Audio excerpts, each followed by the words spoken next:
साल था 1971। दुनिया देख रही थी कि कैसे सोवियत संघ और अमेरिका अंतरिक्ष में जाने के लिए एक दूसरे से आगे निकलने की कोशिश कर रहे थे। दोनों सुपर पावर्स ने बहुत बड़े बड़े काम किए थे। यूरी गगरिन का पहली बार अंतरिक्ष की परिक्रमा करने से लेकर अपोलो के चांद पर उतरने तक। लेकिन अंतरिक्ष की खोज में खतरे भी थे, जैसा कि सोयूज 11 के दुखद हादसे से पता चला। यह मिशन, जो इंसानों के सहन शक्ति और वैज्ञानिक खोज की जीत के रूप में जाना जाता, वह अंतरिक्ष की कठोर प्रकृति की याद दिलाता है। 30 जून 1971 को सोयूज 11 स्पेसक्राफ्ट 3 कॉस्मोनॉट्स को लेकर अंतरिक्ष में सबसे ज्यादा समय बिताने का रिकॉर्ड बनाने के बाद धरती पर वापस लौटा।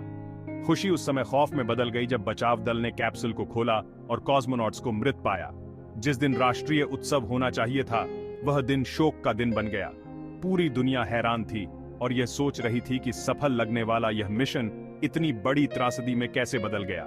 सोयूज 11 मिशन अपने दुखद अंत के बावजूद अदम्य मानवीय भावना और ज्ञान की निरंतर खोज का प्रमाण है। यह उन लोगों के बलिदानों की याद दिलाता है जो अज्ञात में जाने का साहस करते हैं, मानव अन्वेषण की सीमाओं को आगे बढ़ाते हैं। इस त्रासदी से मिले सबक ने अंतरिक्ष यात्रा के भविष्य को हमेशा के लिए बदल दिया, जिससे स्पेसक्राफ्ट डिजाइन और सुरक्षा नियमों में महत्वपूर्ण प्रगति हुई। सोयूज 11 के क्रू में 3 बेहद कुशल कॉस्मोनॉट्स थे: जॉर्जी डोब्रोवोल्स्की, व्लादिस्लाव वोल्कोव और विक्टर पात्सायेव। उनका मिशन था दुनिया के पहले स्पेस स्टेशन साल्यूट 1 से जुड़ना और वहां वैज्ञानिक प्रयोग करना।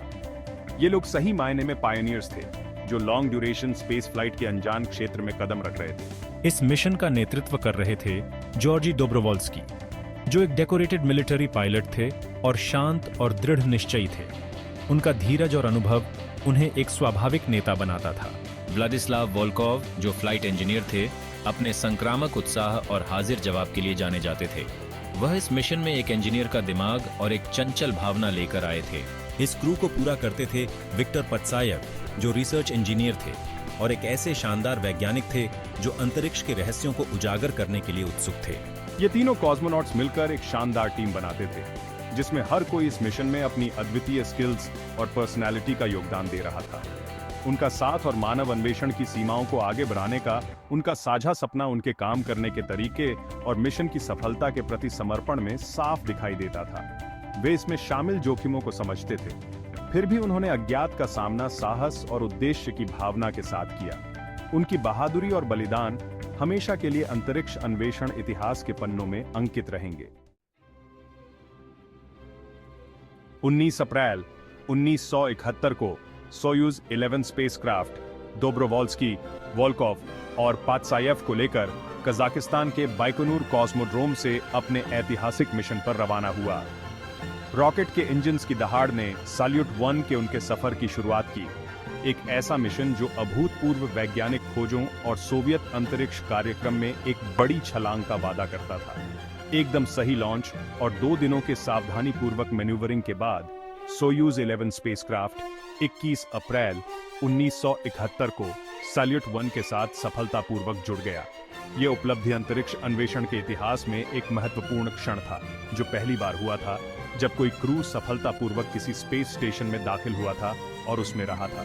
दुनिया ने हैरानी से देखा, क्योंकि कॉस्मोनॉट्स अपने सोयूज क्राफ्ट के हैच से साल्यूट 1 स्टेशन में तैरते हुए दाखिल हुए। सफल डॉकिंग पर मॉस्को में मिशन कंट्रोल ने खुशी मनाई। यह सोवियत संघ की इंजीनियरिंग की क्षमता और कॉस्मोनॉट्स के कौशल और साहस का प्रमाण था। डॉकिंग पूरा होने के साथ डोब्रोवोल्स्की, वोल्कोव और पात्सायेव साल्यूट 1 पर अपना महत्वपूर्ण काम शुरू कर सकते थे। उनका मिशन था कई तरह के प्रयोग और ऑब्जर्वेशन करना, जिससे भविष्य में लॉन्ग ड्यूरेशन स्पेस फ्लाइट्स का रास्ता साफ हो सके और ब्रह्मांड के बारे में हमारी समझ बढ़ा सके। सेक्शन 4 साल्यूट 1 पर जीवन और काम। 23 दिनों तक डोब्रोवोल्स्की, वोल्कोव और पात्सायेव ने साल्यूट 1 पर रहे और काम किया और कई तरह के वैज्ञानिक प्रयोग किए। उन्होंने अपने ऑब्जर्वेशन को बहुत ध्यान से डॉक्यूमेंट किया और जब उन्होंने अपनी खोजों के बारे में अर्थ पर मिशन कंट्रोल को बताया, तो रेडियो पर उनकी आवाज में उत्साह झलक रहा था। साल्यूट 1 पर उनके काम ने अंतरिक्ष और मानव शरीर पर उसके प्रभावों के बारे में हमारी समझ को एक कदम आगे बढ़ाया। कॉस्मोनॉट्स ने तारों और गैलेक्सीज को अर्थ से देखने पर मिलने वाले दृश्य से कहीं ज्यादा स्पष्टता के साथ देखा और एस्ट्रोफिजिक्स का अध्ययन किया। उन्होंने बायोलॉजिकल एक्सपेरिमेंट्स किए और विश्लेषण किया कि पौधे और जानवर माइक्रोग्रेविटी एनवायरनमेंट में कैसे प्रतिक्रिया करते हैं। उन्होंने अपने स्वास्थ्य पर भी नजर रखी और मानव शरीर पर स्पेस फ्लाइट के दीर्घकालिक प्रभावों पर बहुमूल्य डेटा प्रदान किया। उनके काम ने भविष्य के अंतरिक्ष अन्वेषण की नींव रखी और लॉन्ग ड्यूरेशन मिशंस की व्यावहारिकता और अंतरिक्ष में वैज्ञानिक अनुसंधान करने की क्षमता का प्रदर्शन किया। हालांकि सैल्यूट 1 पर जीवन में सिर्फ काम ही नहीं था। कॉस्मोनॉट्स ने अपने इस अनोखे वैंटेज पॉइंट से अर्थ के मनमोहक दृश्यों को निहारने के लिए भी समय निकाला।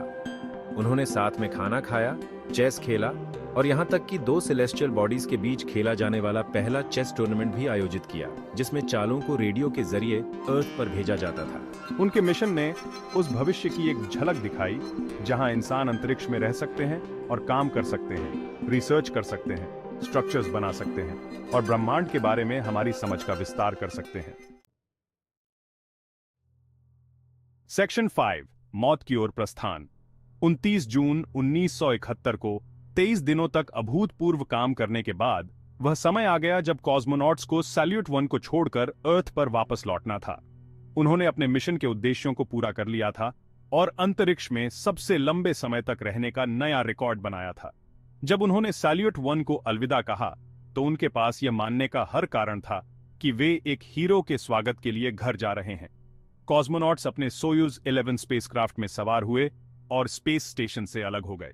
उन्होंने डीऑर्बिट बर्न शुरू किया, एक महत्वपूर्ण मैन्यूवर जो उनके उतरने की गति को धीमा कर देता और उन्हें सुरक्षित रूप से अर्थ के एटमॉस्फेयर में फिर से प्रवेश करने की अनुमति देता। उतरने के शुरुआती चरण सामान्य दिखाई दे रहे थे और कॉस्मोनॉट्स अपनी प्रगति के बारे में मिशन कंट्रोल को बता रहे थे। हालांकि उन्हें इस बात की जानकारी नहीं थी कि अनडॉकिंग प्रक्रिया के दौरान एक गंभीर खराबी आ गई थी, जिसने एक भयावह घटना का मार्ग प्रशस्त किया। जैसे ही सोयूज 11 कैप्सूल अर्थ की ओर बढ़ा, एक वेंटिलेशन वाल्व जिसे लैंडिंग के अंतिम चरण के दौरान स्पेसक्राफ्ट और बाहरी वातावरण के बीच दबाव को बराबर करने के लिए डिजाइन किया गया था, वह अधिक ऊंचाई पर समय से पहले ही खुल गया। इस खराबी के कारण कैप्सूल का प्रेशर तेजी से कम होने लगा, जिससे कॉस्मोनॉट्स अंतरिक्ष के घातक वैक्यूम के संपर्क में आ गए। स्थिति भयावह थी और कॉस्मोनॉट्स के पास प्रतिक्रिया करने के लिए बहुत कम समय था।